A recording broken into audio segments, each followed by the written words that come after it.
So today we're going to cover the major theme of language and communication in the lieutenant. So essentially we're discussing the method of human communication, whether it's spoken, written, or body language.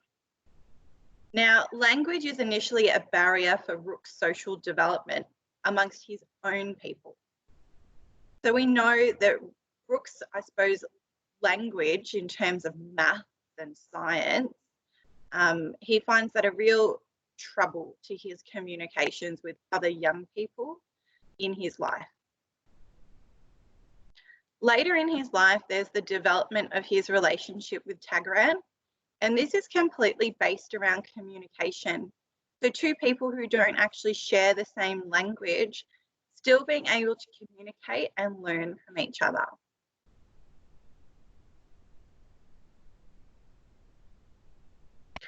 Now, there's a couple of examples of language in the text that I'll bring to your attention.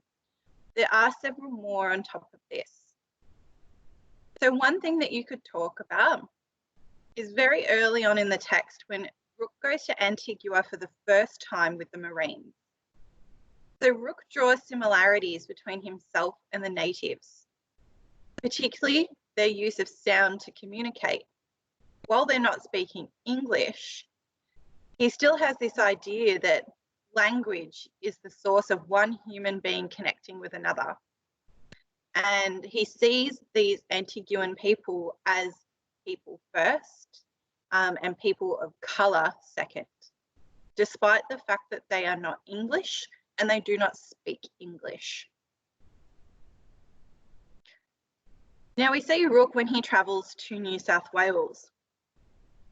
Despite everything that had happened earlier with Surgeon Waymark, who shot the pistol at the native's shield, and he uses, I suppose, body language to convey the British intentions, Rooke does the opposite. Rooke tries to communicate with the natives in English by greeting them. It initiates a moment of connectivity between Rooke and Wurrungan. And as I said, this is in contrast to Waymark firing upon them. Now, Rooke knows that these people don't speak English, yet at least he's trying. He does try to add tone and body language to what he's doing to show that he's trying to connect with them. Now, later in the text, the young girls communicate to Rooke in their own language that they have been assaulted. In this moment, Rooke wishes he understood less, as this information is in conflict with his role in the Marines. So we can see here that Rooke is actually in a really difficult situation because he's one of the few people who do understand the Tagaran language. And in this situation, they've conveyed to him something horrible. So in that moment, he's really regretful of learning the language. And for him, it's put him in a really awful position. There are several other points of language in this text, particularly where Rooke uses his words to convince the governor to build an observatory, where Rooke uses his words to convey how he feels to Silk and how he feels to the governor about their actions. He says some really powerful stuff at the end of the text. But we've gone over those examples a lot, so you should know them already, and we'll be able to adapt and use those examples in this theme as well. Today we'll be unpacking the essay topic, Language is more than just a machine for thinking. So at the end of this presentation, we will discuss this. So have a little bit of a think about what else is language used for. Okay, it's more than just the thoughts in your own head. What do we use language for? And potentially what do the characters use language for? Our other major theme is developing relationships. This is talking about a bond between people who have made similar commitments or have similar destinies.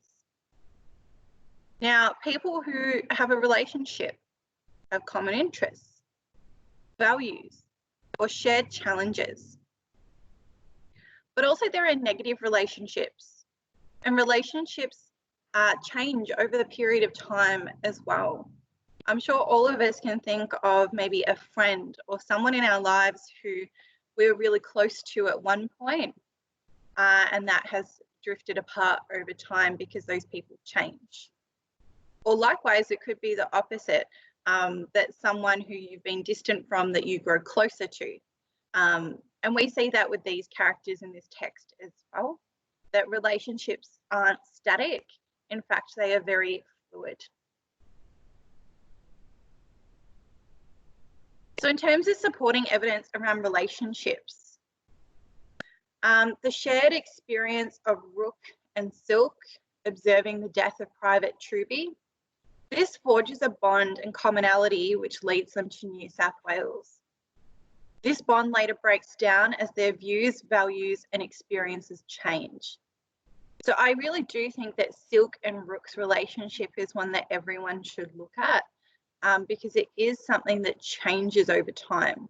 At one time, he was imitating Silk, he was copying him, and he was the person that he turned to at every point. And then by the end of the text, he was yelling at him and defying him and being forced to go on the expedition with him by Silk pulling rank rather than being friends. There's, of course, Rooke and Tagaran. So despite the language barrier, they are able to communicate and establish a bond. This is due to their commonality on a human level and their love of learning. So we do know that there is a relationship there. Now, that relationship, just like with Silk, has its ups and downs. So we know that Tagaran and Rooke fight over the use of the gun.